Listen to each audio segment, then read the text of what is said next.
Maka dulu itu ada guyonan, ada tokoh Mu'tazilah, kelompok dalam Islam yang berpikir manusia itu bisa menentukan ikhtiarnya sendiri. Karena saya bisa duduk, duduk, ingin berdiri, berdiri. Karena kelompok ini nggak terima kalau semua kehendak Allah, nanti bagaimana kalau semua kehendak Allah kok ada hisab ya, ada sanksi. Lucunya itu dia akhirnya ini cerita ya, mencintai seorang perempuan cantik sekali. Dan itu dia menjadi ahli sunnah itu oleh hal-hal yang sepele. Karena istrinya cantik, ya namanya suami istri itu hubungan intim. Terus ditanya, Mas, masih ingin lagi? Masih. Silahkan diulang lagi. Wah ya tidak bisa. Katanya manusia bisa menentukan yang diinginkan. Itu tobat itu. Itu nggak bisa ditobatkan Mas Sufyan Ats-Tsauri. Orang cantik yang mudah nobatkan orang itu orang cantik. Segampang itu. Akhirnya kita tahu, makanya kalau dalam kitab Hikam itu disebut al-aqil mayyakul madza yaf'alu wa hubi wal ghafil mayyakul madza af'al. Orang yang punya akal karena sadar ini wilayah Allah, semua milik Tuhan. Itu dia tiap hari berpikir, besok Allah akan melakukan apa terhadap dunia ini. Kamu merencanakan sesuatu mau plesir, ternyata gempa. Mau wisata ke Rusia, ternyata perang. Kamu tidak pernah tahu apa yang akan terjadi besok. Wa ma tadri nafsum madza taksibu ghadan.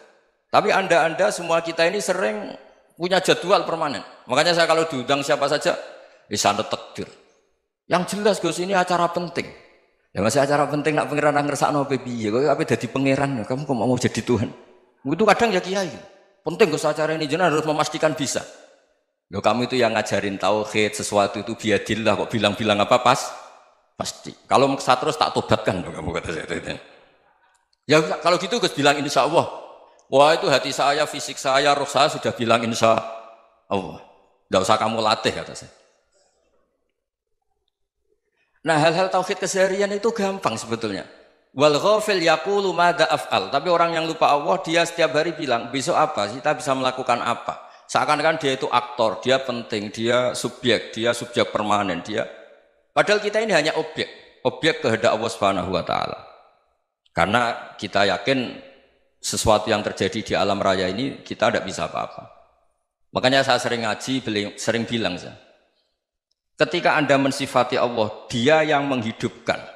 Sudah itu tanamkan, sehingga ketika kita mati, santai saja. Kenapa santai? Allah punya cara menghidupkan kita. Zaman kita hidup juga gak tahu caranya ngelola jantung, ngelola paru-paru. Kamu juga gak tahu ngelola oksigen yang tidak beracun, tidak mengandung polusi. Tahu-tahu hidup. Gak ingin tua ya tahu-tahu tua, gak ingin mati tahu-tahu mati. Selama ini kita hidup juga agak tahu apa sebetulnya. Hanya gaya tok, punya jadwal, punya planning. Kalau kamu bisa menentukan pilihan Anda, pasti Anda istrinya cantik, 4 neriman semua, qanaah semua. Nyatanya enggak kan? Ada 1 jelek, cerewet. Oh itu kan, nyatanya enggak bisa apa-apa Anda kan? Dan kamu bawa mati lagi. Itu kan istri Anda juga gitu, punya keinginan, punya suami yang ganteng, yang jabat, yang riman, yang enggak poligami. Ya enggak kesampaian juga.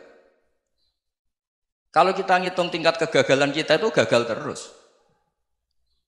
Ya kan? Nah, terus ingat Allah, madza yaf'alu wa hubi.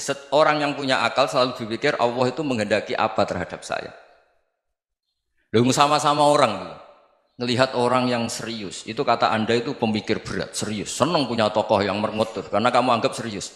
Tapi sebagian orang anggap orang yang serius itu wong merengut, wong masam, wong muka kok ditekuk.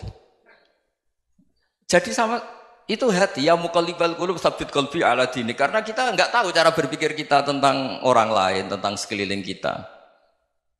Misalnya kita orang baik yang jenis ngrumat fakir miskin, ada orang bangun masjid mewah itu janggal. Apa artinya masjid mewah kalau banyak orang kelaparan? Tapi kalau yang jenis pendidikan, apa artinya masjid mewah kalau tidak bisa ngaji?